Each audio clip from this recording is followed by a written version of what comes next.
Children, listen to me please. I have existed for over 6 billion years. First, as utter chaos and fire.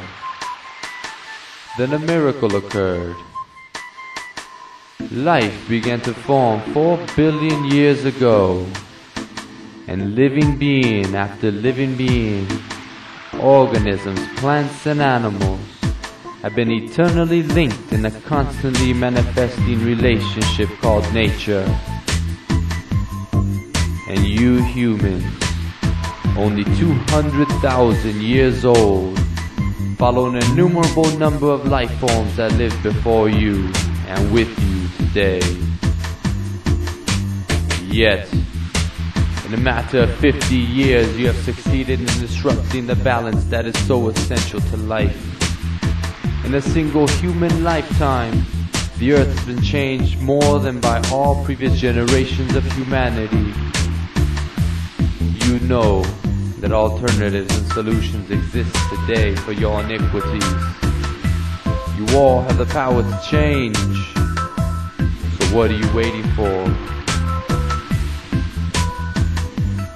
You humans are part of this infinite diversity, which has evolved to a balance of interconnected harmony of all life on this planet with my water, my oxygen, my soil. Now understand please, in this seemingly overwhelming complexity, life is no more beautiful and simple than the blooming of a single rose. So you must ask yourselves, what is your role in life? What does the future hold for you, humans?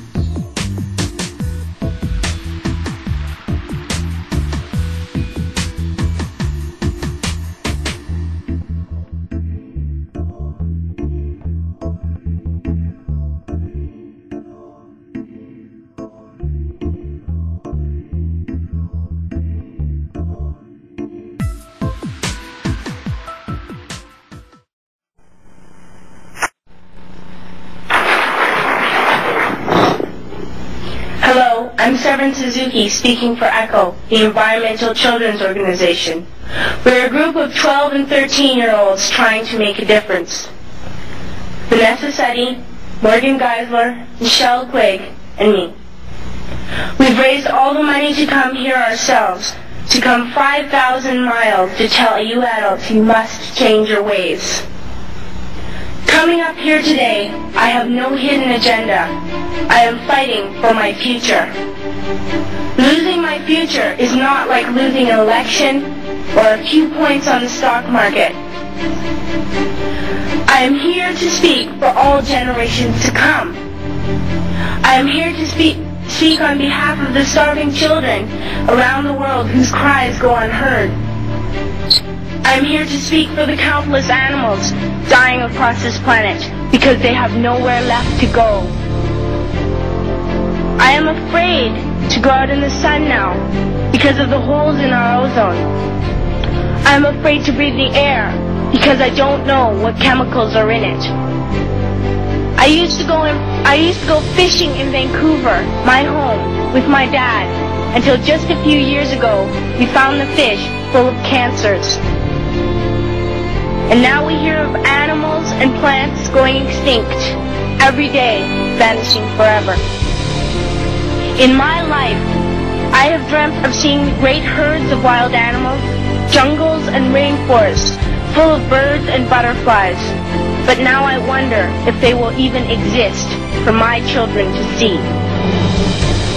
Did you have to worry of these things when you were my age? All this is happening before our eyes, and yet we act as if we have all the time we want and all the solutions. I'm only a child, and I don't have all the solutions. But I want you to realize, neither do you. You don't know how to fix the holes in our ozone layer. You don't know how to bring the salmon back up a dead stream. You don't know how to bring back an animal now extinct.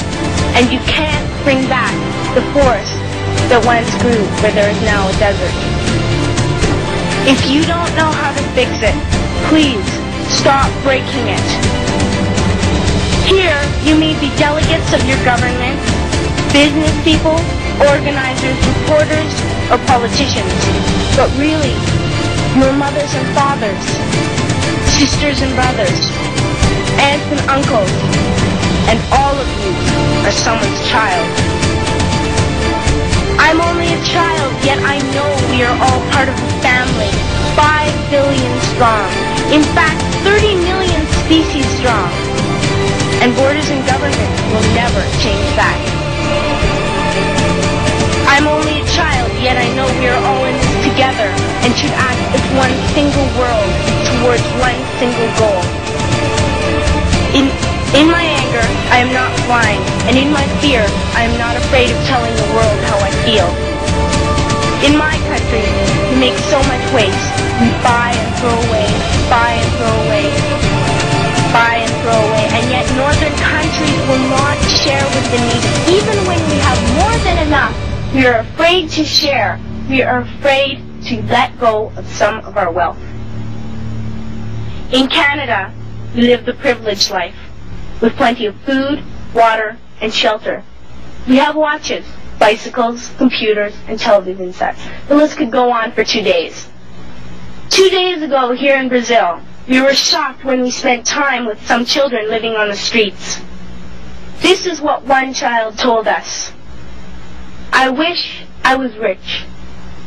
And if I were, I would give all the street children food, clothes, medicines, shelter, and love and affection.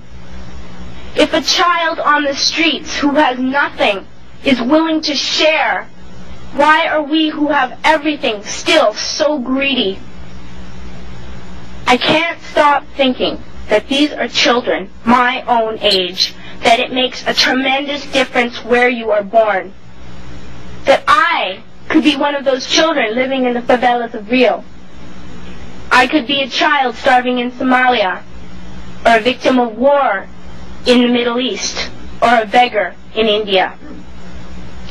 I am only a child, yet I know if all the money spent on war was spent on finding environmental answers, ending poverty, and finding treaties, what a wonderful place this earth would be.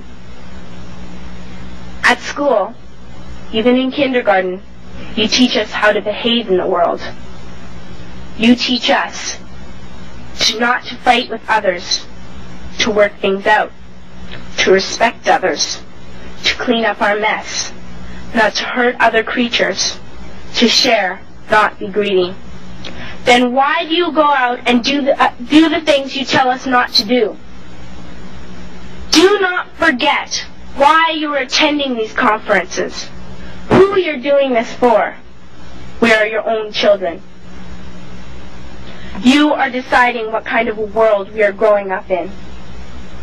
Parents should be able to comfort their children by saying, everything's going to be all right. It's not the end of the world. And we're doing the best we can.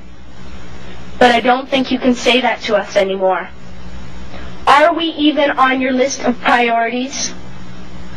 My dad always says, you are what you do, not what you say. Well, what you do makes me cry at night.